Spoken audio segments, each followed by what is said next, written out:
shorts thing. Okay, I just went live. I just clicked one Test button. it out.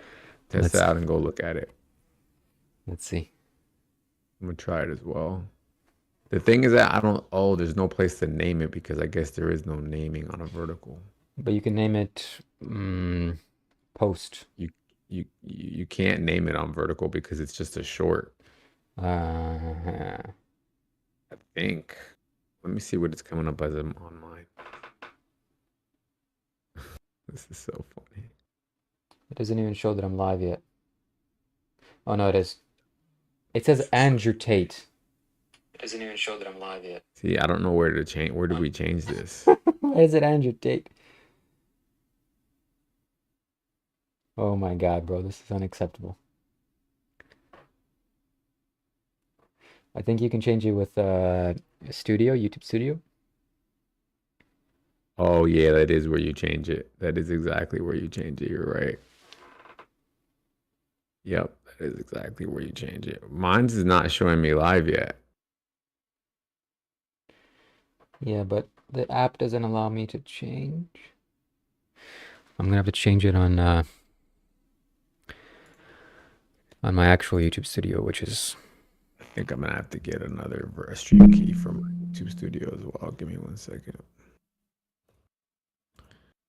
because that didn't work. Okay. I see live YouTube. This is Andrew Tate. So that was basically the last time that you used YouTube Studio. That's what you said you're setting. All right. Hold on a second. I'm pretty much good to go. It'll be just streaming live already, so I don't need to change anything. 2 seconds to get my new stream key. Hello, ladies and gentlemen. Where am I going to see the chat, though? That's what I'm wondering. Is it possible to see the chat in the vertical stream? That's a good question. I don't think so. That one you might need to actually be on your phone. But I wouldn't. Yeah, I'll look it on my phone. It's all right. Yeah, I wouldn't worry about that one too much. 5 watching. Hello, ladies and gentlemen. Hello. We're about to begin. It's going to be really good. It's going to be so good. You've never seen anything like this before in your entire life. Maybe yeah, that's a little bit of over-exaggeration. Crypto with a spiritual master. Mr. SM, shout out to you, bro. Looking good.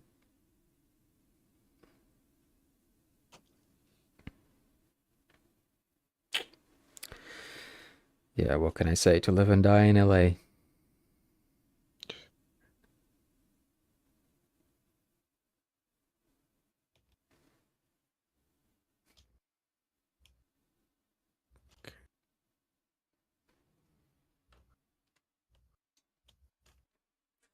Welcome, welcome, welcome, everybody. Welcome. We're about to start.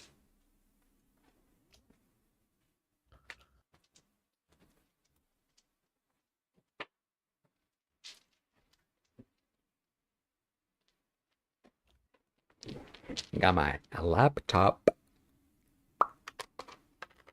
Carlos is very focused on doing something important. We're gonna talk about crypto. You're gonna see a little bit behind the scenes how this is managed, because I already started the broadcast 4 minutes in. You can skip through whatever this is, but we're doing a vertical live for some specific purpose. Carlos is very interested in this, and you're gonna see how we start a podcast, and you're gonna see all the juicy details behind the scenes until we actually start, and it'll be so good. 10 out of 10. It'll be really good. And let's see, I'm going to read all your comments. So right now is the time to comment if you're watching this. Let me go to see if I'm live.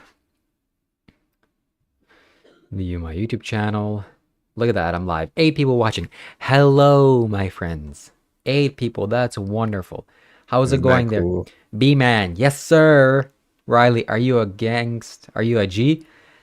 I'd like to believe so. I'd like to think so. It makes me feel really good. But no, no, I'm not. This is classic. But I am. But no, I'm not. Charles Smith, P. Diddy with fur. I'm not sure. I'm P. Diddy with fur. Not sure what that means, but uh, please maintain a spiritual environment. This is a very spiritual sanctity place. Don't oh, wow, this is actually cool. Yeah, I told you, bro. Okay, so we're gonna be both. It's a vertical stream. You can watch it on your phone. That's the ideal way. And we're gonna do this so that people find us vertically. But I'm still gonna record this horizontally, and we're gonna post this on YouTube afterwards, so you're not gonna miss out. This is the Absolutely. Enlightenment Podcast, my friends. So yeah, tell me what you think. 9 people watching. Oh my God, there's 9 people watching my handsome, beautiful face. Can you believe that? Can you imagine that? Well, I'm starting to blush. Whew. Yeah, if 10 people were around in a room and looking at me straight, just thinking, waiting for me to say something wise or important, I would start hesitating. Oh God. But thankfully, none of them are here. It's just me. I'm talking to the camera.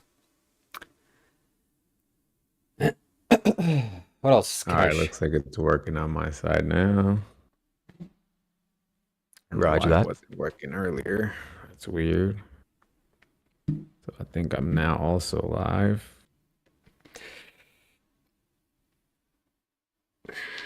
How are you seeing yourself live, Shiva? I can't see myself live. You go to your channel and it'll, hello, Dylan. How are you doing, my friends? My friend? Hope you're doing good. I hope you're having a good night, morning, or evening. Today I watched, what's this movie called?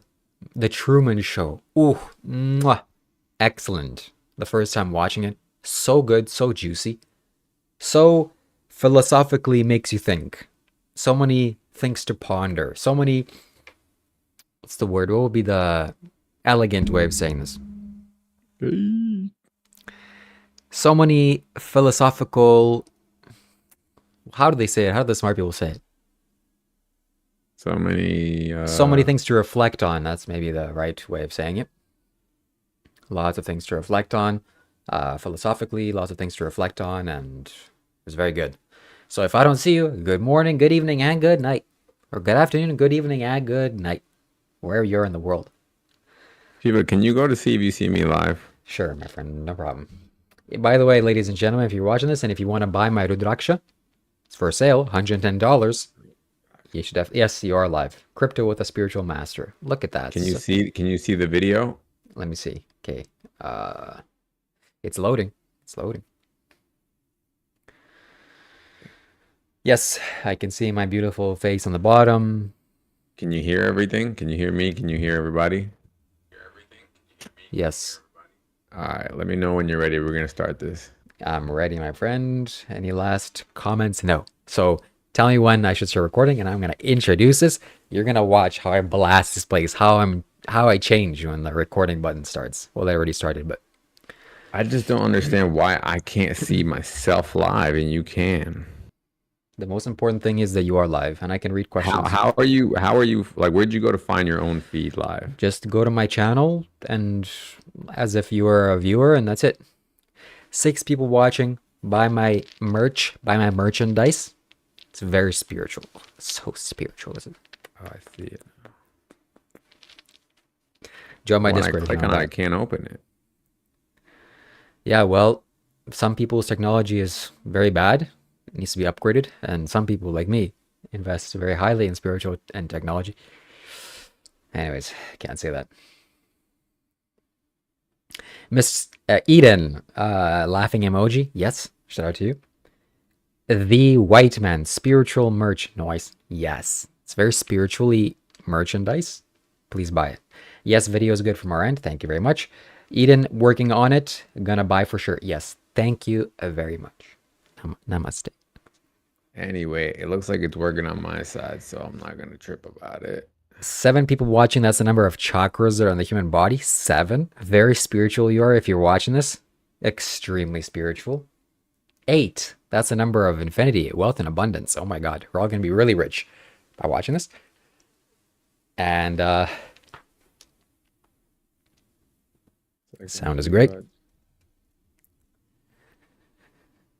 So today, my friends, it's a very particular type of podcast we're going to do. We're talking Yes, about Mom.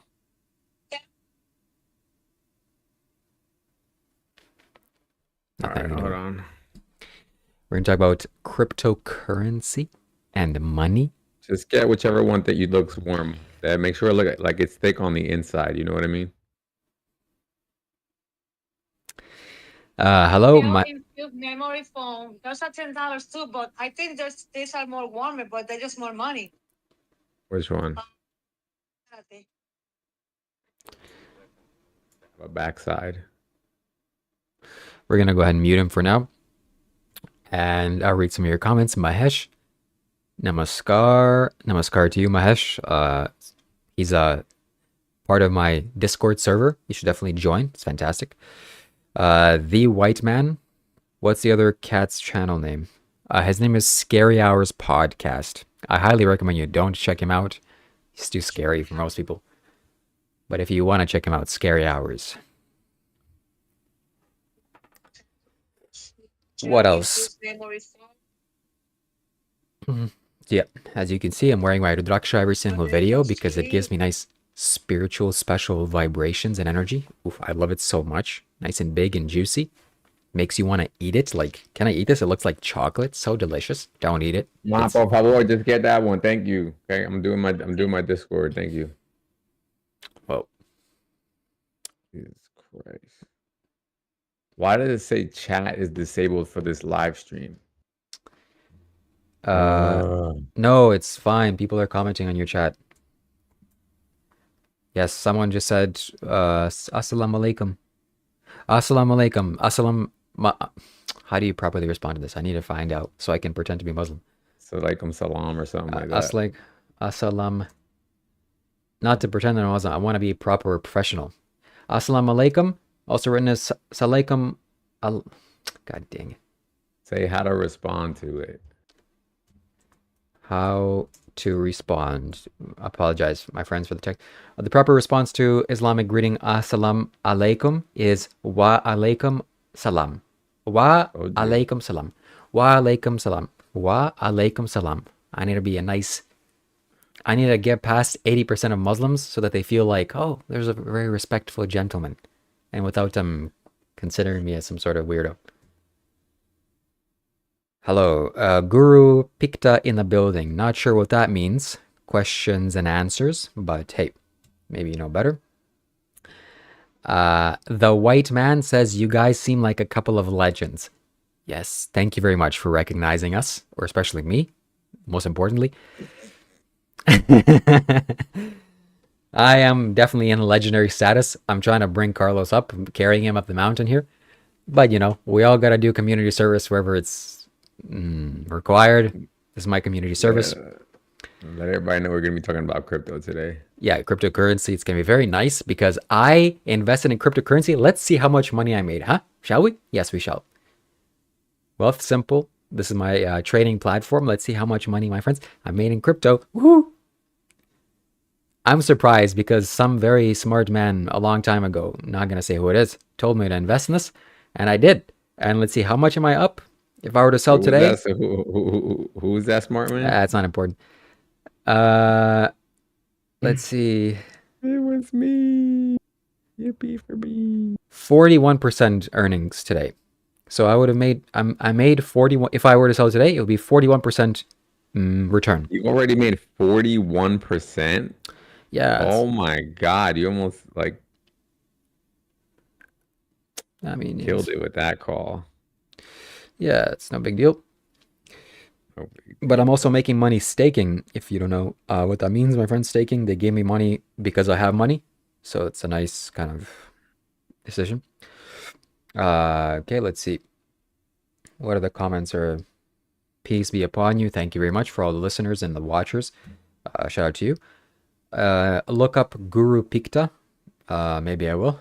What's the Discord I want to join? Yes, Discord is Shiva Kailash Shambho. It's my full name. You can find it on pretty much any single YouTube of mine in the description. You'll also find in the description of this video afterwards. There's 9 people watching your server. So I think there's like a total of 16 people watching us right now. Oh my God, I'm getting a little bit shy. Oh my God. It hasn't started yet, my friends. The juicy part is coming up. It's going to be really nice. I got it. I got my comments up finally. Thank God. Jesus. Here we go. Let's get it, baby. What's up, everybody? Welcome to Scary Hours podcast here with my homie Shiva Kailash Shambho. Today we're going to be talking about crypto. For all my live viewers, we got question and answers. We got Kiko. We got Shiva's watching. He's in there saying hello. Assalamu alaikum. Guru Pikta in the building. Look up Guru Pikta. What's the second? How come I can see the same thing as you? Guru Pikta. Oh, nice guy. Is he a caricature? That looks funny. Oh, you were reading my thing. Yes. Okay. Got you. All right, perfect. Well, let's get it. Okay, you ready to start recording? I am ready. Tell me when you I... are. 3? Start it. You call it. Okay. Let me just breathe. Let me come back because it can be very, very important and potent. Okay. Ready? Wait. Let's take a screenshot real quick. Oh my God, Carlos and his screenshots. Every single time this has to happen before every podcast. But hey, I don't complain too much because again, community service. Ma Kali is the truth. Yes, Kali. Shout out to Kali. Very intense, fierce, feminine form. Anyways, yeah, Kali. Crypto money. There's a donate button here. Show your support for Shiva Kailash Shambho. If you send us money, we'll read your chat. We'll do a little dance for you.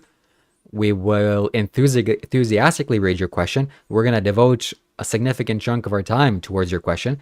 And we're going to call you a great human being. And we're going to list all your positive attributes and negatively and erase all your negative aspects. And you're going to elevate to the status of gods, at least in my mind, in my imagination, if you send us a super chat. Shiva, do you mind stop talking for a second real quick? I just got to test something. A second. Okay, cool. Never mind. It works. All right, I'm ready whenever the hell you are. Okay, let me just think what I'm going to say. How much money did you invest in crypto total? You're already required. I can't say that. You're live. All right. Fine. It's a significant amount. Okay, significant amount. Okay, I'm ready to start recording in 5, 4, 3, 2. What the hell is crypto? I literally have no idea. It's already been 10, 15, 20 years, however long this situation has been alive on planet Earth. If someone came up to me and said, what is this crypto? I don't know. It's some internet magic where people make millions of dollars and then brag right to your face about it. Well, I'm here joined with a self-proclaimed expert who's invested a sizable chunk of his life savings into crypto. A sizable chunk. If you heard the number, you'd be like, oh, okay, that's substantial. Not bad. Yes. And maybe it's going to fail and collapse. He's going to be crying in the corner for 2 months after it all fails. Maybe. But it doesn't look like it. Because also, by his advice, he berated me for months. You need to invest in crypto. I heard crypto every single day. And in his Discord server, crypto, everybody, crypto. I'm like, all right, fine, I'll do this. I have a few dollars in my trading account. I invested. And today I just checked. I'm 41% up. 41% of my initial investment. So in hindsight, maybe I should have invested more. So that's the whole idea, my friends. Crypto. How can you make money on crypto? That's the most important thing we're going to discuss. How are you going to make money on this? I don't care what crypto is. Hey, can I make money on this? Can I squeeze more rectangular pieces that I can exchange for food? Yes, I can. We're going to discuss this. So how to make money on crypto? We're going to ask the expert here. So first, share us who you are. What gives you this credential? How do you know crypto? Why do you what gives you the expertise to talk about the subject? What makes you an expert in crypto? Welcome to the show. First of all, shout out to Shiva Kailash Shambho, everybody. Great introduction. Questions and answers. You said I was muted. Let me know if I'm still muted. I just unmuted myself. Let me know how this sounds. Everybody who's I see we got some viewers. Everybody who's in there, leave a comment, hit a like, do something, hit a heart for us. I am Los from Scary Hours Podcast, so go ahead and subscribe to my channel. This is my homie Shiva Kailash Shambho. Subscribe to his. We both have our own Discord servers as well, where we talk about crypto, amongst many other things, dating advice, life advice, Shiva can give you his readings, spiritual on your chakras, and I can yell at you and tell you what you're doing wrong. Either way, join our Discords. We have links. We're going to have links in our profiles. I have links in my community post sections, and I'll also have links in all of my pre-recorded videos. I don't know if you'll be able to see it on my lives. I might add it on there as well. But anyway, good to see you, everybody. So yeah, crypto. You said, Shiva, your question to me was what makes me. Yeah, first of all, tell us your background, your authority. What gives you the right to talk about this in the first place? Your credentials. So basically I started off like everybody, right? And I think even now everybody is still, when I talk to most people about crypto, they're very skeptical about it, just as you were when I first talked to you about it, even though now it's been out for like 16 years, 12 years, something like that. It's had many cycles, and it's still in its very early stages. And so I ignored it for many cycles. So let's say if there's crypto runs in 4-year cycles. It's already had 3 or 4 cycles. I ignored it each time. But each time I ignored it, I saw that people were making lots and lots of money. And I'm pretty sure you saw the same thing, right? So every 4 years, for some reason, crypto would pop up, and then it goes away, and then you don't hear about it for a while. And then it pops up and it goes away. Those are the cycles, right? And so I ignored it for like the first 3 cycles. Because the first cycle I saw it, I said, this is just a fad. This is, stupid. It's just going to go away. What the heck is this? We already have digital money. My money's in my bank account digitally. I can send it through the phone. What's the problem? What's the big deal, right? And this is never going to catch on. Then the second cycle came, but I saw a lot of people make money, right? And I was hating, and I was like, whatever. I'm not going to let it bother me too much. Then 4 years later, the second cycle came around. Saw it again. I said, wow, I thought this was gone, right? But it was there again. Again, I started seeing people making money. I was like, ooh, like kind of hating again. Then it crashed again, and people stopped talking about it for a while. Another 4 years later, came up again. And then I said, you know what? I'm not going to ignore it this time. I'm not going to ignore it this time. I'm going to actually learn about it, and then try to actually make some money along with everybody else, right? So what I did was I joined a course, and I want to give a shout out to the course. It's actually these 2 guys I want you to follow them. It's Dollar Cost Crypto. That's one guy's channel, and the other guy's channel is Cultivate Crypto. So they each have their own separate channels. They go live almost like every day or every other day, and they give you a market update. But these guys, on top of going live, they also have a course. So what they do is they go live for a month or 2, and then they start a course whenever they think it's the appropriate time for you to jump into crypto.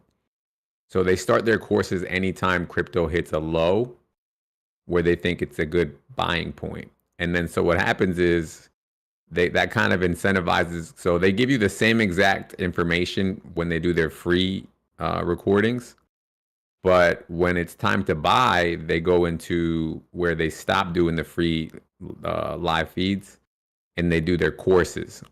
And then only the people who pay for their course get the information on what coins are good to buy at that point, where we are in the market, and then like daily market updates type of deal. Not daily, but like, I forgot if it was daily or not. I don't remember. But anyway, they give you regular updates, and then you can kind of decide what to do. It's a really good course. And so I took the course back in February, and ever since I took their advice, I'm pretty much where Shiva's at. I'm up 50% on everything. Obviously, I invested more than Shiva did probably. But anyway, it's worked out, and according to what they're saying, we're just getting started. So where does my expertise comes? It comes from basically listening to them. So I listen to them. When you join their course, they teach you from A to Z, everything you need to know about crypto, all the basics to all the way to the advanced stuff.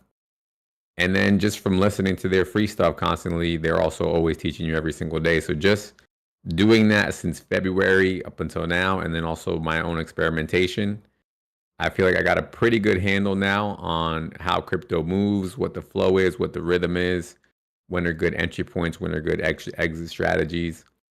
I've also gone on their channel several times, and when I have specific questions, I do super chats to get my answers, to get my questions answered, and I've gotten a lot of good information from it. So I feel like I have a pretty good handle on it at this point in time because of that.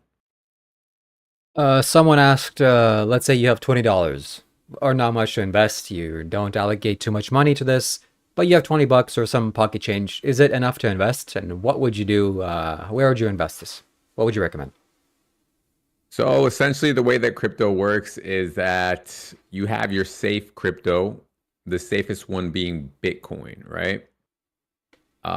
The safer a crypto coin is, the less multiples you're going to make. And I hope everyone understands what I mean by multiples. So a multiple in this case is what I would say is like how many times you're going to double your money.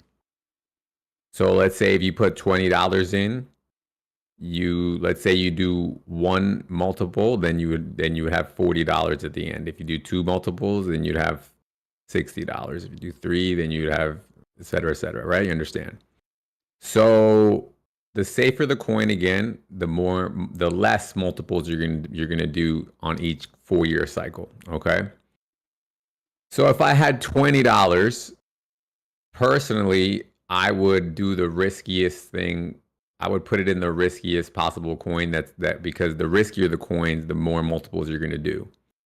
So something safe, just to give you an idea, something safe like Bitcoin is probably only going to, at most, double or triple your money after maybe like anywhere between the next 6 months to a year. So if you think about waiting 6 months to a year and you put in $20 and you put it into Bitcoin, yes, it'll be the safest thing for you to do, but then you'd only walk away with $20 more than you started. $20 to $40 more. So you'd walk away with, let's say, max $60 or $40. So I wouldn't recommend that. If you had $20, I would look for the riskiest project, which I would recommend something like PLS or PLSX or PHEX.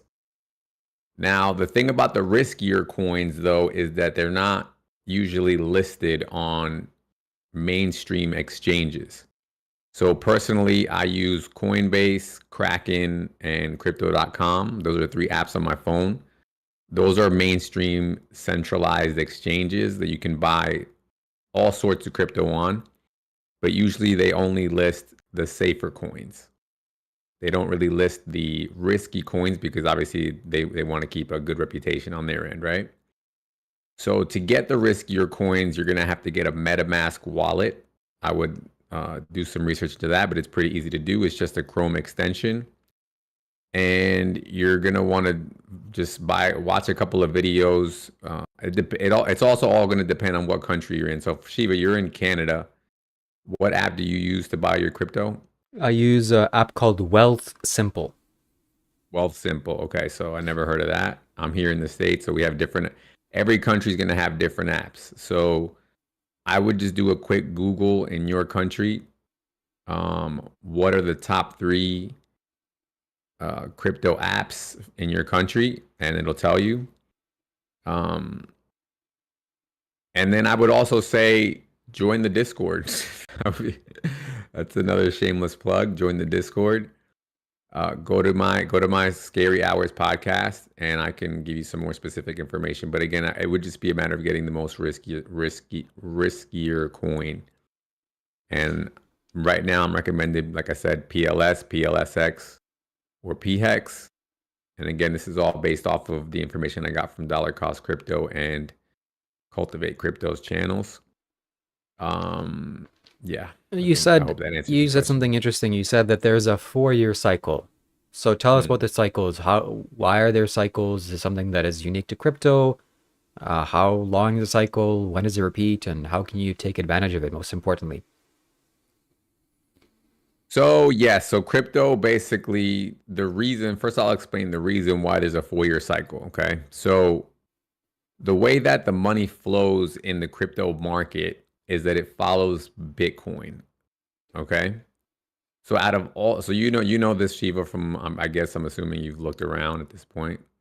There's thousands upon thousands of coins out there, right? But Bitcoin is the one with the most market value currently. It sits at the top. It's like buying, I don't know what stock is at the top of the stock market right now, like Nvidia or something like that. It's like the Nvidia of the crypto world, right? So the rest of the rest of the crypto market follows the Bitcoin cycle. And what happens is that Bitcoin is programmed, it's designed to have what's called a halvening every 4 years. Halvening meaning half, right? And so what happens every 4 years with Bitcoin is that the amount of supply output that is allowed every 4 years or every year or every 4 years drops by half. So I'm pretty sure, Shiva, you're familiar with the concept of mining or minting coins, right? Yep. So if you have a certain computing capacity, you can mine Bitcoin, you can produce Bitcoin, and it goes out into the open market for people to buy and sell it, right? Mm. And so that's what increases the supply. And so if you know basic economic rules, supply and demand are correlated, right? The more supply, the less demand. The less supply, the more demand, right? In other words, the more supply there is of something, the less it costs, right? And the less supply there is of something, the more it costs. Does that make sense? Yes. So because Bitcoin has a halvening every 4 years, the price goes up every time there's a halvening every 4 years. Okay. And so what ends up happening though is that, so because Bitcoin is the safest, for example, me and you, because we're basically poor, we don't invest in, I wouldn't recommend anybody who's poor to invest in crypto because again, you're only going to double your money at the most or triple at the most. So it's not worth it for you and I. But if you're extremely rich, doubling or tripling your money is a very good investment, right? Especially if you can do it within a year. So what ends up happening is these rich people, they put their money into Bitcoin every 4 years, very large amounts, which is what makes it go up a lot every 4 years when there's a halvening, right? And then what they do is whenever they feel like Bitcoin has reached its peak, they go down the risk curve to the next biggest coin, which is Ethereum. Okay. And then so they sell their Bitcoin, which makes Bitcoin price crash. And then they put their money into Ethereum, and then Ethereum goes crazy. And then whenever they feel that Ethereum peaks, they go down the risk curve and they put their money down to the next thing, which in this case is Solana. And then when they feel like Solana peaks, they go down the next thing, et cetera, et cetera, et cetera, et cetera. You understand? So this is why all of crypto follows Bitcoin, because Bitcoin pumps first. Then when it peaks, the money goes down the line. Does that make sense? Mm-hmm. I hope that answers your question. So, all right, we're all poor and we want to invest in crypto. We want to make a lot of money. So, when do these halvenings happen? Are we too late? And do you have to wait another 4 years for this to happen for you to start investing in crypto? So if I remember correctly, the last one just happened either, I think it was February or March. I think it was March, if I'm not mistaken. It just happened. Okay. And so the bull run, I don't know if you know what a bull run, do you know what a bull run means? So for anybody who doesn't know, a bull run is when there is a trend of the prices going up. So the bull run for crypto actually started. It's so you got to understand. People try to anticipate this halvening situation, right? And actually, they don't have to. They don't have to guess. They know when it's publicly known when the halvening happens. It's just every 4 years, right? So what happens is a bull run for crypto usually starts like a year before the actual halvening. Does that make sense? Yeah. Okay. So technically, we're already a year into the bull run. So at the beginning of this bull run, this is when Bitcoin was around, I think it had gone as low as 15,000. It went from like 60 to 70. I think it was at like 70. I think it was at like 70,000 at the last bull run. And then it tanked. It went down to like 15. Okay. And then from there, a year before the halvening, people were like, okay, the halvening's coming up. I'm gonna start buying these low prices so that I can make a lot of money. And so basically, that would have been the most optimal time to get in. I missed it. So did you. So did everyone else. So did most people. Because when these crash, like think about the price went from 60, 70,000 down to 15. So it basically had like 80, 90% crash, right? And so most people at that point, they think, oh, crypto's over. I'm never doing this again, especially if they don't understand the 4-year cycles or know when to sell. Imagine being up 20, 30% and then you just lose all your money. Because when it tanks fast. And you usually need to have a mentor to tell you when to sell and how to, like, what's your good exit strategy. So we missed half the bull run already. So did I. You missed even more you missed like more than half than I. You get what I'm saying? I missed half. You missed like not three quarters. You missed a little bit more than half. You still technically could have half of the bull run still left in your case. However, because of geopolitical situations, when we started the war with Ukraine and whenever that escalated, and when Trump almost got unalived, and when Hamas and Israel started getting into a situation, we had a really big dip.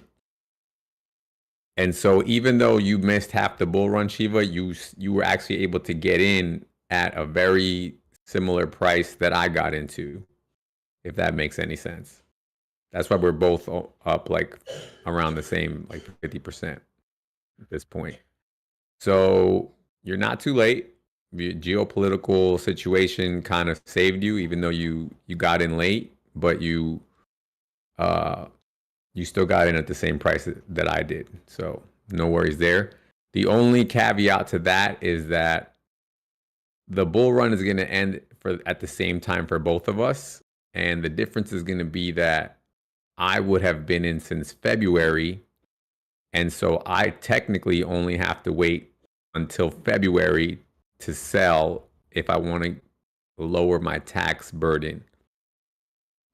Because that would make my year complete. And I don't know how it is in Canada, but basically in the United States, after a year, you pay long-term capital gains. I'm sorry, I don't know how it is in Canada, but yeah, oh yes, I did it. Yeah, here in the United States, after a year, you pay long-term capital gains. Before a year, you pay short-term capital gains. Short-term capital gains is like double what long-term is.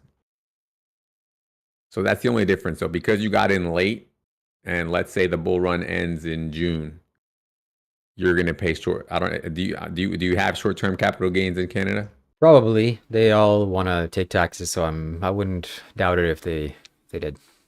Okay, so what I would do is make sure, just look up in Canada what the rules are, like for short-term versus long-term capital gains, and just see what the time frame is. If it's like us, then it's a year. So in my case, by the time I hit February, I can get out with long-term capital gains. In your case, I'm pretty sure no matter how long this bull run goes, the coaches that I'm following right now are saying it can go anywhere from June. It'll end in either June or the end of next year, towards the end of next year, like November, December. So by either one of those times, I'll already be past a year on most of my entries. And so that's going to be kind of like the the bad side on how late you got in. But whatever, you still make money. Yeah. Just quickly tell us, what is the difference between short-term and long-term capital gains, monetarily wise, in the United States? So again, this is going to depend on your personal jurisdiction. So like here in the States, it's income based. So short-term capital gains you get taxed pretty much exactly as regular income. So whatever your tax bracket is, you get taxed that amount. And so if you make, like, let's say in my situation, if I make a whole bunch of money, then I'm going to get taxed a whole bunch because I'll be in a higher tax bracket. If I make a little bit of money, then it's not really a big deal. You get what I'm saying? It's tax brackets they go up. I think the smallest one is like 20%, then 30%, then 40%, then 50%, etc. With long-term capital gains, there's a similar thing, but you pay less. I think it starts off at like, I don't know, like it could even be close to zero. But it still goes up, but not, like I said, it's a lot less.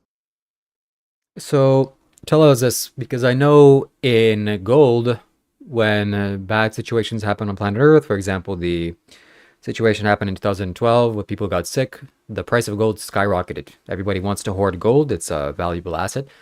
Does something like that happen to crypto? When should we start investing in gold? I mean, in crypto, does it follow any kind of, is it the inverse of that? Is it the opposite of that? Some tips you can offer us. It's interesting because, so I'd say currently it's the inverse. Typically right now, gold is still seen as the safest thing to be in. When there is geopolitical issues, everyone takes their money out of stocks, and especially crypto. Crypto is still seen as the riskiest thing you can be in, which is why there's so much volatility in it. Because people, they will sell it in a heartbeat if something goes wrong. However, it also depends on what the geopolitical issue is, right? So, for example, I don't even know if I should talk about this because, anywho, so for example, I'll give you an idea. So,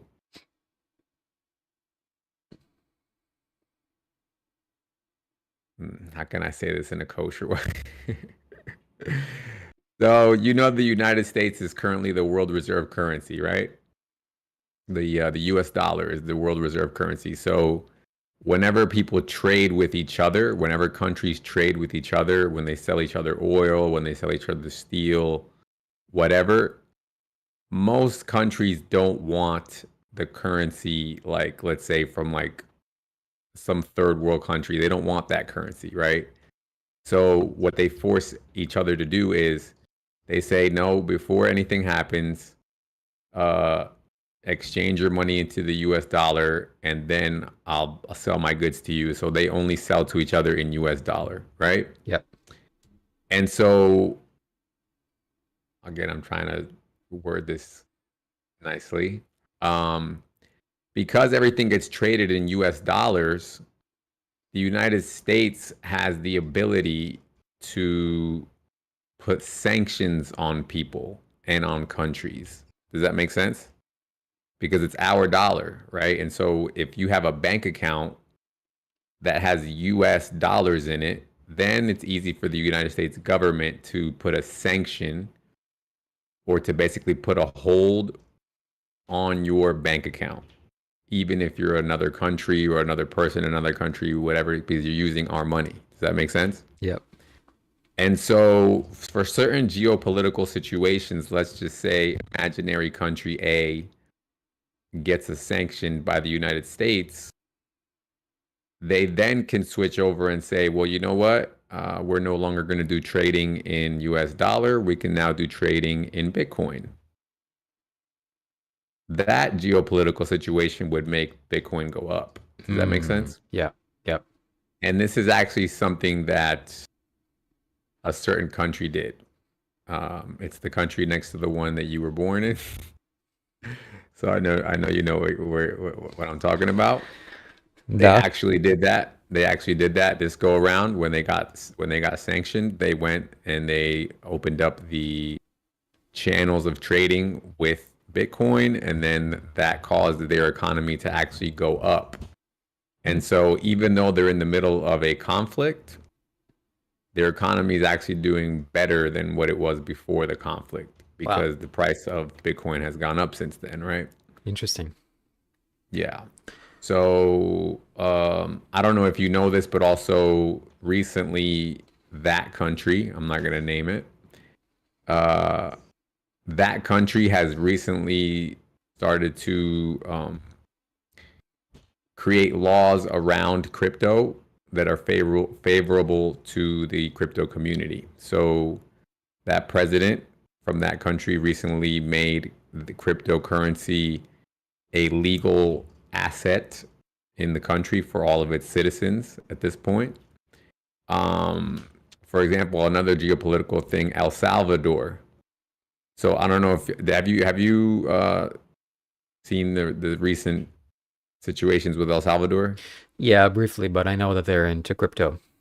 Yeah, so the I forgot the guy's name, the president's name there in El Salvador, but he basically this Bukele or something like that. He decided that he was going to use his national treasury to buy crypto every so often. I think every month or every on a certain schedule he was going to buy crypto no matter what, and he's pretty much said he's going to do so forever into perpetuity. He's just going to buy Bitcoin and leave that in his national reserves, right? And so he started doing that like 2 or 3 years ago when crypto was at its lowest, when Bitcoin was at its lowest. And so now imagine Bitcoin used to be this thing where nerds only used to buy, right? Like you had to be a super nerd to be into crypto. It's very hard to understand technology. So it was always on the fringes of society. But now you have uh, actual countries, established nations, presidents making policies around this crypto thing. It's starting to become mainstream. So, uh, like I said, El Salvador's economy skyrocketed because of its policy around Bitcoin. The current incoming president for the United States, who will also now be named, has also said the same thing, that he's going to also do the same thing in the United States. He's going to also, because he's seeing it happening, he's seeing the country next to yours do it. He's seeing El Salvador do it. And so he's basically saying, okay, if that's the game that we're going to play, then the United States is going to play it better than everybody else. Because if everybody's going to go to crypto and the U.S. dollar no longer becomes the world reserve currency, then we'll just have the most Bitcoin at that point, and then we'll still hold all the power. Does that make sense? Yeah. Yeah. So Trump actually spoke at the last Bitcoin conference that happened. It was a couple of months before the election. Nothing like that had ever been seen. Again, Bitcoin conference was usually only ever attended or seen by just a bunch of nerds. But now you had the president of the United States attend and he was one of the keynote speakers at the Bitcoin conference this year. And he made a promise to everyone at the Bitcoin conference that he was going to.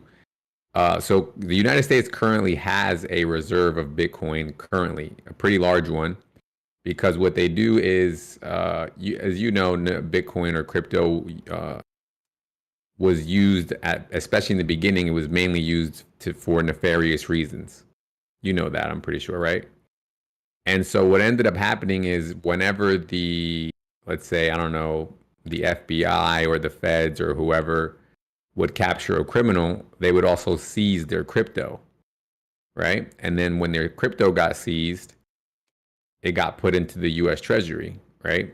And so the United States already holds a substantial amount of Bitcoin, but I don't know if you heard. Did you hear about like Germany? They had a similar situation, but they sold all of theirs. Did you hear about that? No. So maybe I think this happened like 6 months ago, 4 or 5 months ago, something like that. Bitcoin, Germany sold all their Bitcoin. Like the Bitcoin that they had, they just sold, like they had seeds from criminals, they sold it. They were like, what are we gonna do with this crap? Let's just get rid of it. If they would have held it, now that Bitcoin, think about it, would have doubled, and it would have like doubled or tripled in price by now. So it would have actually grown their economy significantly. So huge L for them on that one.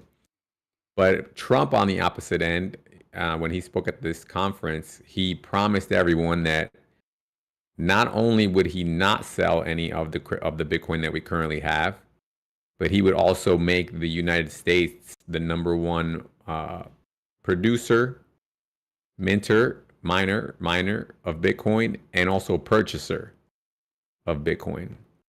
And so if you think about this, let's put these two things together. We just had a halvening, so the supply just went down by half. And now you have the world's largest economy, the United States, promising to become a purchaser, the largest purchaser of Bitcoin. So you can understand what potential there is in there for massive explosion of the price of Bitcoin. Because now think about it. So El Salvador did it, right? Actually, I think Pennsylvania currently is also doing it. There was another country that I forgot which one it was that also started doing it. Now you have the United States doing it, world's largest economy. So now imagine when you see the country like the United States go into it, what do you think the other countries are going to do? They're just going to follow suit. So it's just going to become it's going to be a race. And the other crazy thing about Bitcoin is that when it was programmed initially, it was programmed to have a limited supply. I forgot what the amount was. I think it was like 21 million. So 21 million Bitcoin will only ever exist at a certain point in time. That's the amount that can only ever exist. So unlike, hey, I gotta be careful how I say this again. So currently we live under a fiat currency system, right? And it can be printed whenever the reserve, right? Whenever the reserve feels like printing more, they can print that, right? And I hope you catch this point, but whenever you print more, that makes each dollar worth less, right? We call that inflation. So you can't actually do that with Bitcoin. There is no printing more. You can't do that. So once all of the supply is out, it's over. And so again, once all the other countries realize that the United States is in the game, that's it, game over. It's no longer going to be on the fringes of society. It's now mainstream, and other countries are going to want, every other powerful country is going to want to do the same thing. And then it'll just, eventually run out of supply, and then the price can do nothing but go up, because then there'll be, as supply goes down, then demand goes up and price goes up. Does that make sense? Yeah. I want to mention here also that Bitcoin is the water that lifts all other cryptocurrencies. So if it goes up, everything else pretty much goes up too. Exactly. And I'm curious if you know the technical issue with this. You said that it's halvening, it halves by half. But if there's a supply of 21 million, so it's just going to go to zero after a few years or decades? Yeah. Wow. Okay. Yeah, that's exactly right. So once 21 million comes out, it's over. So I forgot how many halvenings are left. There's still a bunch. I think like 20 or so halvenings are left. But yeah, it's okay. Yeah, once that happens, there'll be no more printing of Bitcoin at that point. Someone asks here, let's see, Danny asks, do you think that the big players on the planet Earth, the big rulers and powerful people, do they have a plan to turn off the lights, so to speak, for the place of the world, make everything go dim, so that they can introduce this electric currency to the rest of the world? By turning off the lights, I mean, situations, not favorable situations. Wait. Can you start over again? I'm sorry. I was reading one of the comments. Say that one more time. Do you think that the big people in power, they want to cause havoc in society to introduce this little cryptocurrency? You think it's some sort of scheme or some uh, conspiracy or something else? You think it might have some It dark can't. It alternatives? can't. To answer shortly, it can be. Hmm. Nobody knows. Hmm. It can be. So the thing about crypto is that it's public. So it really depends. This is going to depend on how you get into it. And so this is why we say to people to get off of centralized exchanges like the one that you're currently in. That's called a centralized exchange, okay? And it's also it's government regulated, okay?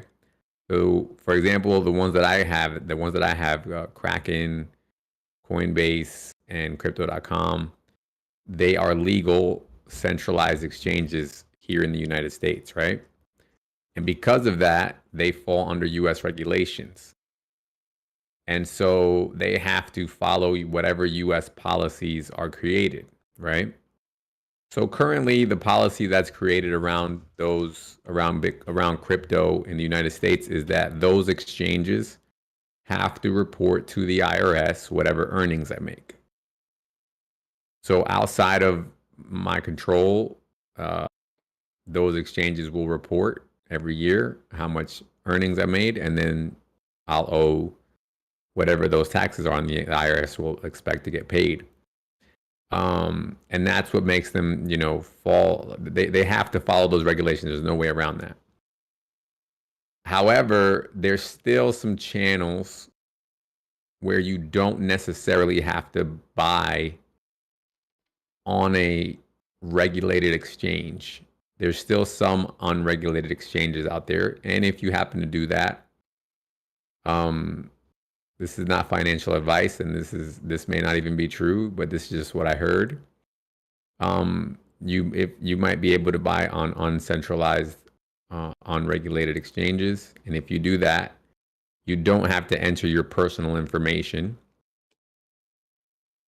Because when you signed up, you had to put in your social, probably, right, and your name and your age and your everything, right? So technically, yes, if you leave your money in that exchange, and regulations change in Canada where they say, oh, not only do you have to report how much money he makes, you also have to report everything he buys with it. But like, imagine, it can get to that point, right? You never know. Then yeah, it could be used as a tool to basically track every move you make, and then they could also get to the point where they maybe tell the centralized exchange, okay, shut this guy off, for example.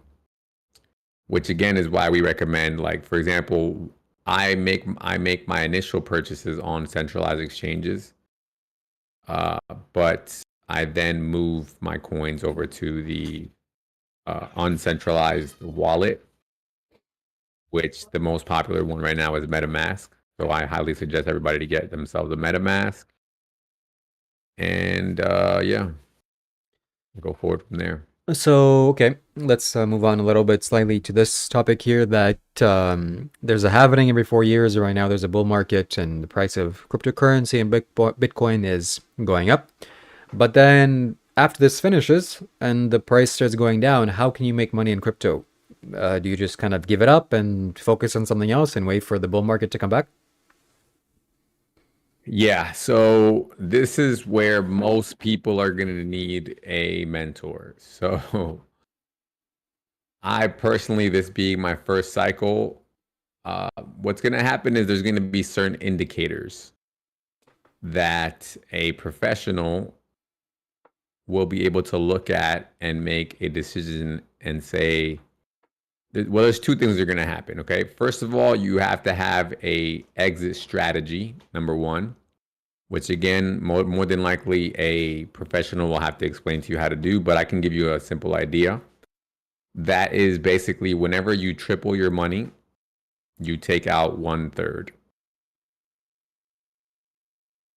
Okay? Mm. So anytime you triple your money, take out 1/3. That's the easiest thing I could tell you to do, and you don't need to sign up for any courses to figure that out. And then just let the rest keep growing, right? So the first time it triples, you take out your initial investment, right? So you get all your money back that you started with. And now you're basically playing for free. And then it continues to shoot up. And if it triples again, you do that and you keep going and you let it do it over and over and over again. I do have to add in there that you probably do what you're going to want to, okay, you're going to want to take out not just 1/3, you're going to want to take out 1/3 plus whatever you're going to owe in taxes. Every time you triple your money, if that makes sense. Mm. So that's step one, okay? So that everybody can follow, and you'll do that basically along the way, okay? So it doesn't matter if you think the bull run is over or not, or you don't have to guess. You just, every time you triple your money, me personally, that's what I'm going to do. Every time my money triples, I'm going to take out 1/3 and whatever I owe in taxes. And then when do I take the rest out? That's when you really need the professionals, because again, there's going to be certain indicators and certain graphs and charts and on-chain data that gets used to, not to guarantee, but to increase the probability that you can know when we actually reach the top of the market. And so when that time comes, when we get close to, from like, let's say June, probably from June forward, I will be signing back up to the courses that I was in, and having those guys pretty much tell me, what they think the next move going forward is. So again, you're going to want to look up Dollar Cost Crypto's YouTube channel and Cultivate Crypto YouTube channel. Subscribe to their channel, watch their lives, sign up to their courses. They have several courses. So they have quarterly courses that are, I think it's currently, you know what, I'm not even going to say the price, but it's a pretty sizable amount. Go check out their websites. You can find out. And they also have Telegram channels that you can join, and those are cheap. Those are way cheaper. You pay on a monthly basis, and you pretty much get so the big quarterly courses that last like a month or two are for more in-depth, like they spend a month or two explaining to you everything you need to know about crypto, right? They bring in tax experts, they bring in creators of certain coins, they tell you basic strategies, they tell you a whole bunch of stuff. But then if you join their Telegram, it's more like a straightforward type of thing. They just say, hey, this is the current market condition, this might be some good moves to do, and et cetera, et cetera. You know what I'm saying? Yep. So I'm not exactly sure, but towards June or around that time period, I'm going to join either one of the quarterly courses, or I'll just join the monthly Telegram service. Let's talk about crypto for Islam, for Muslims. Someone comments saying that crypto is not allowed for Muslims because it involves interest. What do you think about that? It involves interest. Yeah, maybe Islam has some rules that you can't participate in things that ask for interest or something. I don't know. I think, anyways, it was worth. So I'll say this. I'm pretty sure that I've heard certain Muslims speak about this before, and I'll just tell you this. My current understanding is that it's going to depend on the coin that you purchase. So every coin is designed differently, okay? Some coins have no inflation. Some coins have inflation built in. Some coins have this feature called, they have a burn feature where they actually burn a certain amount of supply, which would make it deflationary. Some coins do have interest, but I'm pretty sure, I'm not 100% sure about this. I'd have to look up more information. If you guys want to, again, join the Discord in my community post and also in my profile, I'll give an update on that. I don't think all cryptos have interest, just to keep it simple. It's going to depend on what coin you purchase. Someone asked, go ahead. Someone asks if we can start a pump and dump coin, meme coin, like Shiva or Scary Hours podcast coin. Hey, come on, guys, everybody buy the coin, it's going to the moon. And then we go and sell it secretly tomorrow. Like, one of this famous guy that rhymes with date that did this little fancy coin. So you want to do that? You want to start a meme coin? Hey, come on, guys, buy the Shiva coin. It's going to the moon, guys, quick. Yeah. So that's the funny part about crypto is that, so there's two sectors really with crypto. There's utility. There's coins that have utility. One, I can give you an example, for example, is XRP. Have you heard about XRP? So a lot of people are crazy about XRP. XRP was actually my first favorite coin that I was like, oh my gosh, I'm going to make $1 billion off of this. But I didn't buy it at the time. I wasn't making money at the time, so I didn't buy any. But when I was researching, so there's coins that have utility and there's coins that have no utility. Those are called meme coins. Okay. So for example, the most famous one is Doge, let's say. Probably you've heard of it. There's coins like Pepe, there's coins like Bonk, there's coins like Punke or whatever. There's a whole bunch of meme coins. They have no utility. They don't solve any issue. They're just memes, right? Memes that go famous, memes that go viral. Like just like any other meme, right? Like if you put a meme out there, it could be a boring meme and nobody likes it. Nothing happens. But it could be a funny meme that everybody's like, oh, I love this meme. I'm gonna share it, and it goes viral, right? So the funny thing about crypto is you can make money with either category. You can make money with the utility coins, but you can make a crap ton of money also with the meme coins. Because if a meme ends up going viral, a meme coin goes viral, then it'll pop off. So to answer your question about, can we just go ahead and create a meme coin? It's all going to depend on your influence, right? Your status online, basically. So that person who said that rhymes with date, he has lots of influence. And so his coin, it's still yet to be seen. There's a lot of factors that are going to influence what his coin actually ends up doing. The biggest one is his current legal situation. So if he ends up going away for some time, then his coin will probably also go away and you might lose a lot of money. But let's say you're in it now, because I think it's currently at a low.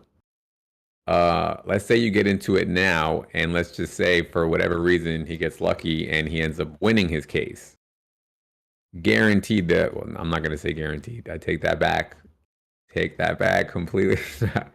Not financial advice, but I'd be willing to bet that if he won his legal situation, that his coin would explode at that point, and then people could make a crap ton of money off of that. But in terms of me and you creating a meme coin, what do we have between us? 5,000 followers. I don't think nothing would happen with that. Yeah. Okay. Yeah. So to add to that, for example, that the guy who creates electric vehicles, right? He's a proponent of Dogecoin, for example. And anytime he mentions anytime he does a tweet or an X post about Dogecoin, the price skyrockets, right? And because currently he's going to be part of the incoming president's team, the price of Dogecoin pretty much tripled within the last couple of months. And one, it's because obviously, you know, that guy who makes electric vehicles is now going to be, he's going to have a lot of power. Actually, even his net worth, I think, tripled since he joined the incoming president's team. So he's going to have massive influence, right? And then I don't know if this is a joke or what, but so the incoming president put him, okay, I have to give you a little background story here for everybody. So you know that this guy who makes electric vehicles, he bought Twitter, right? You understand that. Okay. So he bought Twitter on the basis that he felt that it was a public platform that was practicing too much censorship, right? And so he bought it, basically promising to make it a free speech platform. But one interesting that he did was that when he bought it, the company was actually losing money. And so what he did, and one thing that he's kind of famous for, what he did at the time is he went in, and as soon as he went in, like 40% of the employees quit for several reasons. Some for political reasons, some because he also made a mandate where, at the time, I think Twitter had a rule where you were allowed to work from home, and he removed that rule. He said everybody has to come back to the office. So like something like 40 or I don't know, some amount of employees just quit. And he had no problem with that. He said, bye, I don't care. He was completely unbothered. And then he also fired a significant amount.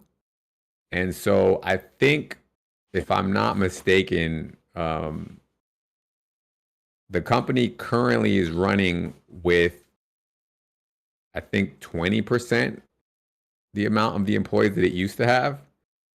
And it's still running flawlessly. It's still running the same as it did before with 20% of the employees. So basically, the incoming president of the United States recognized him as a person who is good at creating efficiency within systems. Okay? Does that make sense? So what he decided to do was put him as part of his cabinet. Essentially, he's going to give him a position within the U.S. government to do the same thing in the U.S. government. So basically, like, fire like 50% of the employees and keep the same level of productivity. So he's going to look for inefficiencies, and he's going to rectify those by, you know, just getting rid of a bunch of positions, maybe a bunch of agencies. Maybe get rid of a bunch of researchers. Like, I don't know if you've ever looked into this type of stuff, but like the government spends billions of dollars on. Anyway, whatever. The government's great. The government's amazing. Anyway, so what he said though, what this guy who makes electric vehicles said though, that department that he's going to be heading up is going to be the Department of Government Efficiency. Does that make sense? Doge, yeah. Yeah. So he decided. So when it was officially announced that he was going to be part of the, he was going to get a role in the government. He said, "Yeah, my role in the government is my department is going to be called Department of Government Efficiency." Wow. Yes, I'll let you know. So yeah, Doge. So there's a lot to contemplate there, right? Everybody, you could think of it, you could say that's a joke, that's a coincidence, that could actually mean something crazy, right? Because he actually in the past has said many things about Doge, but then he kind of stopped talking about it for a while. And so people weren't really sure, like they were like, did he forget about it? Did he move on to something else? But then when he made that statement, he made that tweet, he said, "Oh yeah, the Department of Government," everybody's like, "Oh, he's still with us." That kind of like a wink to the community. Does that make sense? And so that's why the price has been going up because of that. Hmm. I forgot what your initial question was, but yeah. Oh, yeah, it was about meme coins and influence. Do you think that these meme coins have a potential of becoming useful in the future? Has that ever happened in history? So basically, Dogecoin, the funny thing about it is that it was just a copy of another coin that did have it was a copy of a coin that did have utility. So most coins are basically open source. So you're able to look up the code and see how it was created. And that's one of the things that makes it, what would you call it? What's the word, Chief, I'm looking for? I The don't fact know. that it's open source. Mm, That gives people trust. oh, Let's put it that way, right? Mhm. It's a green flag. Because before you invest in it, if you know what you're doing, you can look at the source code and you can see, okay, how is this thing programmed? Is it going to steal my money? Is it going to whatever, right? So you can look at it. And because it's open source, you can also copy it. And so that's what Doge did initially. I forgot what coin it was. I think it was this coin called Litecoin, which basically Litecoin, if my understanding is that it was created with utility of being fast and efficient and cheap to make transactions with. And so only thing that Dogecoin did was just copy that coin, like just copy the source code for it. And then I think it may have made a couple modifications to it. And then all they did was just make a meme around it and they released it. And then for some reason the meme popped off. I don't know the story for it because I wasn't into crypto during that time, but for some reason it went viral. People made a bunch of money off of it.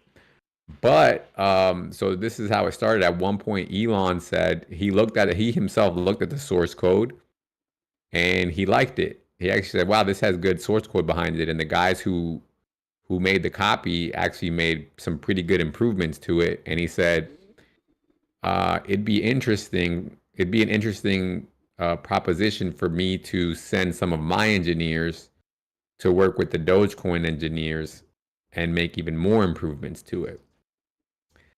And so there was some conversations that started happening between his engineers and their engineers. I think allegedly, let's say allegedly. I'm not 100% sure about this, but it seemed like that's what was going on. And so, to answer your question, yes, that's one of the biggest speculations that is out there currently. Is that Elon will eventually make Dogecoin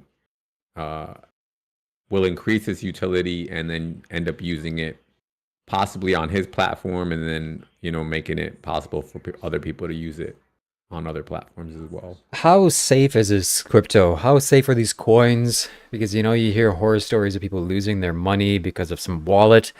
Well, that's understandable, but the coins themselves, how safe is this whole crypto game? So again, that's going to depend on a lot of factors. One of them is going to be, for example, the country that you're living in, right? So, want to name this country? Yeah, this Asian country, they decided. Yeah. Okay. So there was this country that made it illegal out of nowhere, right? And so if you got caught holding it, then you were, I don't know what the ramifications were for it, but that makes it unsafe in that situation. So if you don't trust your country, so if you live in a totalitarian type of country, then that's one potential for you know it not being safe. But then again, I told you there's ways that you could allegedly get around that. So I've heard. But anyway, when that happened, the price did tank when that certain country did that because it lost a majority. That's a very big country with a lot of people in it, and so there was a lot of the buyers went away, right? People who don't want to be illegal, and that made the price drop. So that's one risk factor. The other risk factor is, again, these coins are made by very intelligent people most of the time. And so it's kind of like when you go to the mechanic, right? You go to the mechanic and you're like, hey, I'm here for my yearly checkup. And they can tell you whatever they want. And if you're not a mechanic, you're not, what are you going to know? Right. So the same thing could happen with crypto, right? Like, again, these coins are made by programmers, computer programmers, software developers, people who write code. And so again, if you don't know how to read code and you go into some unknown cryptocurrency that's new and hasn't been vetted by the by the majority of people, then it could be risky in that sense as well.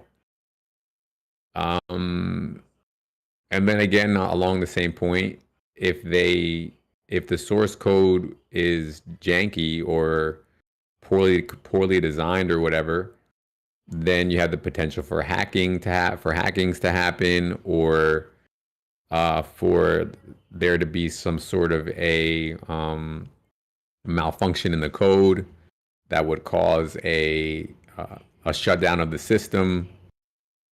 Another one is,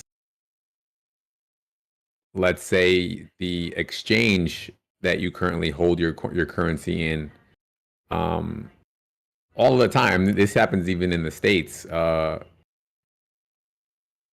governmental body, which I will not name, that currently regulates markets in the United States, they frequently take these exchanges to court for several factors. And so if your current exchange gets taken to court by whatever governmental body runs in your country, and they end up getting shut down, you really don't know what's going to happen in your coins in that point, because technically, if you hold your coins in that exchange, if they get shut down, they may just declare bankruptcy and keep your coins, and nothing bad will happen to them, essentially, right? It'll be up to the governmental body to decide how they give that back. So like there was one in the United States that happened, which again I won't name, but like they got sued, they lost, they got shut down. Every single person who had their coins on that exchange lost all their money. And I think it was like 10 years ago, and just recently it was ruled that that company had to start paying people back. But you never know. Like I said, it just depends on the exchange that you're in. Some exchanges, they may not go to court. They may just run, right? The founder may just run away with your coins and hide in, some faraway island or whatever. You don't know, right? And so that's why we always tell people, get off of centralized exchanges. Put your crypto in your own personalized wallet. So there's software wallets like MetaMask, the most popular one, and then there's hardware wallets, which is even safer. So MetaMask is a software wallet, which basically means it's still connected to the computer, which means it's still connected to the internet. And so even though it's safer than being on a centralized exchange, it's not as safe as being on a hardware wallet, because if you transfer your coins to a hardware wallet, then all you have to do is unplug it from the computer, and then now it's no longer on the internet. Does that make sense? Yeah, so that's just to give you an idea. And then on the same note as that, this is what has made Bitcoin, for example, the most popular, widely accepted, safest coin, because its code has been it's been vetted, right? It's been time tested, and basically it's gotten to the point now where, so I don't want to get too technical here, but in order to hack something like Bitcoin, it requires computing power. Okay, so you would essentially have to run very, very, very large supercomputers to be able to hack it. Okay, and that would require a certain amount of energy to be able to hack it. And Bitcoin has gotten to the point now where there's actually not enough power in the world for you to be able to have enough supercomputers or to have enough power to run the amount of supercomputers that would require to hack it? I have a gaming PC. It's quite powerful. I can run games, I can stream, I can do whatever, thanks to my brother. So, is it possible for me to mine Bitcoin or mine any kind of currency and make any side revenue?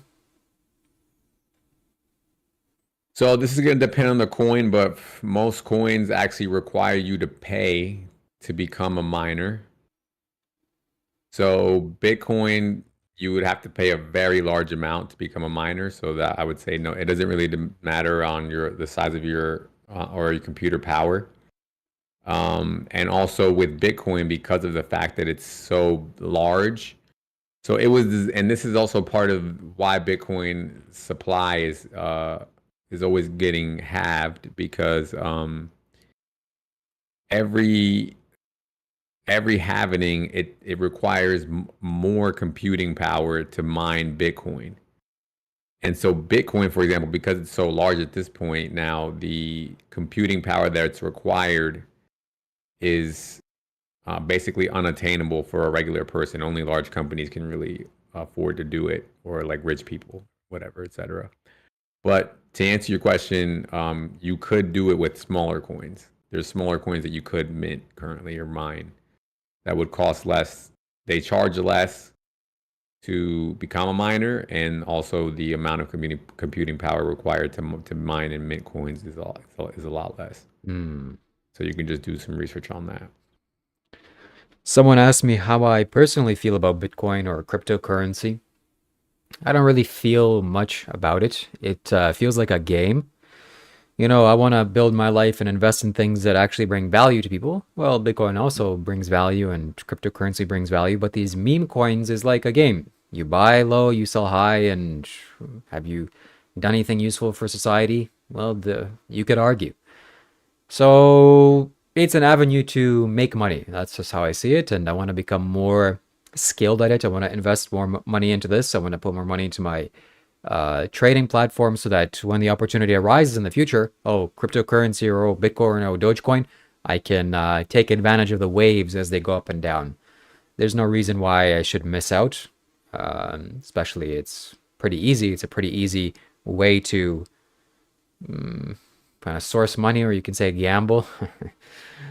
But yeah, that's how I feel. So no doubt it'll be the future I see. It's just progressing and it's going to become more powerful, and more technology is going to be invested in this. And in the future, I'm pretty certain that you're going to take out your phone, you're going to say, oh, I want to pay with Bitcoin. It's just the same as you're paying with credit cards or whatever you're paying with right now. So the potential is always there. And some spiritual people also saying that cryptocurrency is the future because it bypasses so many physical barriers and is decentralized, whatever that means. And yes, so you should focus your attention on this, no doubt. But which cryptocurrency is it going to be? Is it going to be Dogecoin? There's a very good likelihood, very good chance that is, because it's backed by Elon Musk, one of the smartest individuals, or the people that's taking people to space. So it's also kind of funny. It's a funny coin, and now he's going to be in the presidential seat, so to speak, or close to him. And yeah, so definitely more money needs to be invested in this, more energy needs to be reinvested in this. And I'm curious about you, Carlos. What do you think? Is this the future? Is cryptocurrency the future, or is it just some quick fad to make money and then get out and live the rest of your life? I personally think it is the future. It's one thing I am very concerned about is that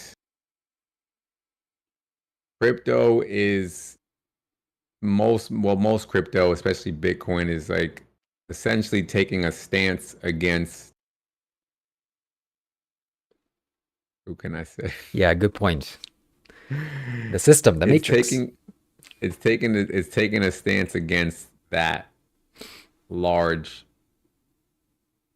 entity, right? And I don't know how far they're willing to go to ensure that they don't lose their position. Does that make sense? Mm-hmm. So in that sense, I think that that's kind of scary, right? Because let's say if they they feel like they're losing their power, you don't know what they could do. They could, like, you know what I mean? They could put themselves into bunkers and then, wreck us all. You know what I'm saying? So you never know. Um, on the other hand, though, it's because of that exact reason that I support it, because it's basically our only way out of the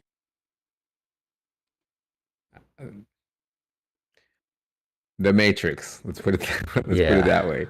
Yeah. It's our only way out of the matrix, and so I'm with it for that purpose. Basically, that's why I support it. And so, just so that everyone understands, the coin that you ultimately want to have is Bitcoin, because it is the safest and it actually is the one that is going to be adopted the fastest by countries. And it'll eventually, like I said, it will eventually run out of supply, and then you won't be able to get any more. And you definitely want to at least have some while you still can. So the way to play the game though is, because you're not gonna 100x your money on it, right? At this point anymore, you can only depending on what happens, obviously, but for the most likelihood in this current 4-year cycle, you'll probably at the most double or triple your funds. Again, allegedly, not financial advice. What we would do is we would go into the riskier coins. Maybe let's say you just so happen to 10x your money. You sell at the peak, and then you take that money, you wait for Bitcoin to crash, and then you use that money to buy Bitcoin.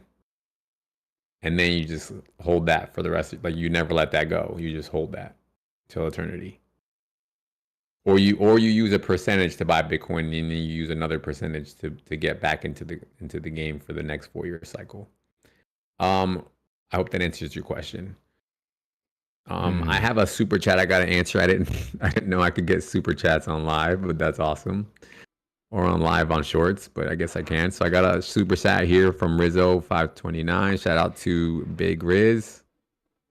Rizzo says, "Hey Los and Shiva, there are some profitable coins out there that you can mine with a GPU or a CPU. The pool fees are about 1 to 5%. You should look up Zealous and Aleo," is what he's saying. Zealous is XELIS.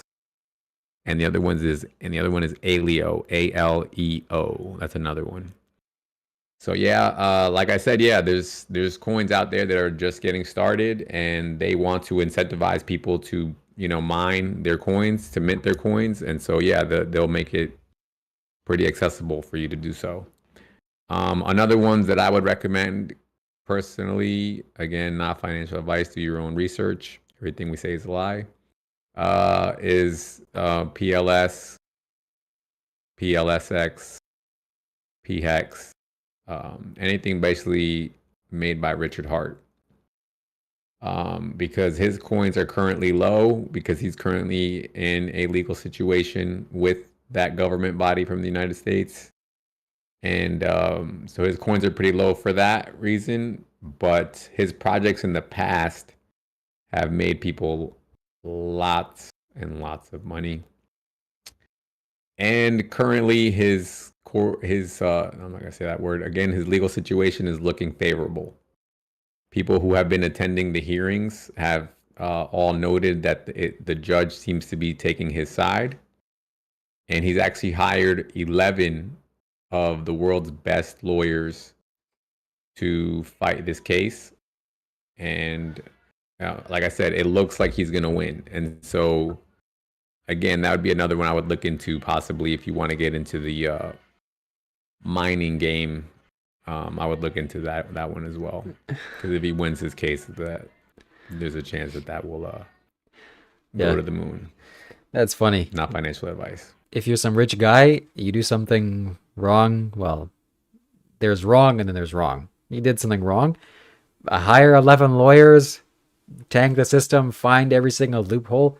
That's so funny. I would do that. That's like, Well, that's the thing though, is that it's not proven that he did anything wrong. He's being accused of doing something wrong. right. Well, And let's, his stand. yeah. Continue. So I'll give you this as a reference point. Again, that governmental body in the States has taken many crypto people through legal actions, and that governmental body has lost many of the cases. So it's mainly just because they're against crypto as a whole, and that's another thing that the incoming president has promised is to get rid of that guy who runs that agency currently, and put somebody who's pro crypto in. And so when that happens, again, another reason to moon and skyrocket. Yeah. Trump promised that when he gets Bump. Let's call him Bump. yeah, when this guy said he's gonna get into the office, he's gonna tariff the countries that are his neighbors. So the country in the north and the country in the south. 25%, hey, just 25% tax. We didn't really care. And the country in the north, at least, they started preparing. Okay, well, so let's start creating the war room. They said we're creating the war room for economic warfare. And before the guy even gets in, he's already facing some backlash, and I'm not sure he thinks these things through, but it's not good for me. Oh, either. you said tariffs. You said tariff. Yeah, tariffs, Okay, tariffs. Yeah, tariff thing. Yeah. Yeah, so along with the tariffs, I think personally, honestly, to be honest with you, I think it's just a negotiating tactic that he's employing. So that's the thing about Trump. Let me see that name. That's the thing about Bump. Bump. I saw this interview from him one time, and this is one thing that people don't. I don't think everybody saw this interview. But he was called out one time by an interviewer, and he said, you get caught in a lot of lies. Like, what's up with that? Basically what the interviewer said. And Bump's answer was, he was like, yeah, I lie a lot. And the guy was like, well, why would you do that? Like, what the heck's wrong with you? And he's like, because he was comparing him to the guy before him, the African American gentleman who was very well spoken and polite and well mannered and always told the truth, et cetera, et cetera. And what he said was, he said, think about this for a second. He said, I am the leader of the world's most powerful nation, right? And we have many enemies and many countries who would love nothing more than to bring us down, right? And so he said, do I want to publicize all of my moves like on TV? And do I want to become, what would you call it? Do I want to become Yeah. Transparent. Yeah, do I want to be transparent all the time, or do I want to be predictable, is what he said. He said, absolutely not. He said, I want other countries to see me as a liar, as predictable, as somebody who might change their mind at a moment's notice, because it puts me in a better negotiating position. And when you saw the way he ran his last term, I think it was very clear that his strategy played out.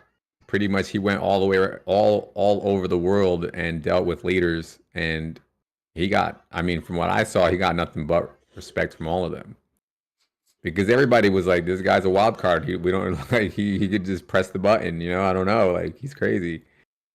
But he actually wants that. You get what I mean? I forgot what the initial question was. Tariffs, but it wasn't really a question. I'm making a statement. Yeah. So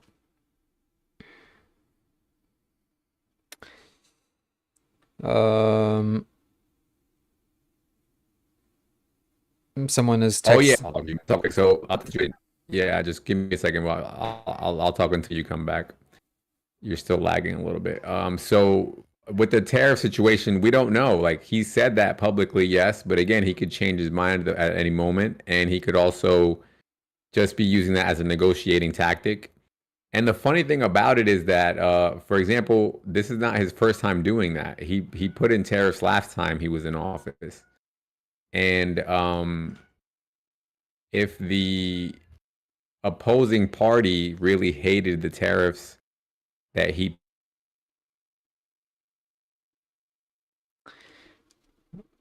I don't know if it's me lagging or Carlos. I think it is me. Not good. put in place, I was all kind of yeah, I don't know. Mine's also pretty much gone at this point. Yeah, I'm still going.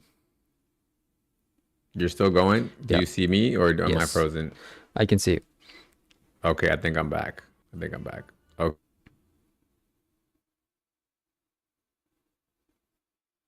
Okay.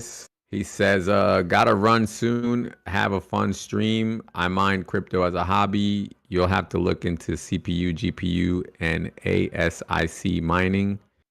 Get a mini Doge 3 miner. I have one. Yeah. So shout out to Big Riz. Thank you, Big Riz, for the $5 again. Yeah. I don't know. You still look like we're both lag. I'm lagging bad. I don't know. It must be my connection, I guess. I think this is pretty much the conclusion. Yeah, we could end it here if you want. Yeah. So you said he did tariffs and what to finish your point? So yeah, so he did three. I think he did 3 rounds of tariffs on that one country last time. And the incoming, like, you know, the people who came after him, Sleepy and his vice president, they could have just taken them off if they thought it was that bad, but they didn't. Those tariffs are still in place. And so their claim is that, oh, it's going to raise prices and it's going to ruin the economy. Then why didn't they just take off his previous tariffs? And they didn't. So I would not undermine the incoming president's intelligence in this matter and just let things play out. See what happens with them. All right. Well, with that being said, I think this is the end. This is the conclusion of our podcast about crypto. Like this video, follow me. Follow my friend Carlos, Scary Hours Podcast. Join our Discord. It'll be in the description. Buy my spiritual beads. Very spiritual. And yeah, tune in next time when we're doing a live. We'll answer your questions. Hope you enjoyed. Stay tuned for more. Last words with you. Thank you guys. I appreciate it. Yeah, join like he said. Hit like, subscribe, comment. Join the Discord for sure. Check in the community post, check in the profile section, and we'll catch you guys on the next one. Yep. Peace. My live is still running. I want to see if there's any more questions that came in. Turned mine off, but you can keep going if you want. It's choppy. Let's see. Los. That's it, my friends. So thank you. Hope you enjoyed. Talk to you later. Goodbye.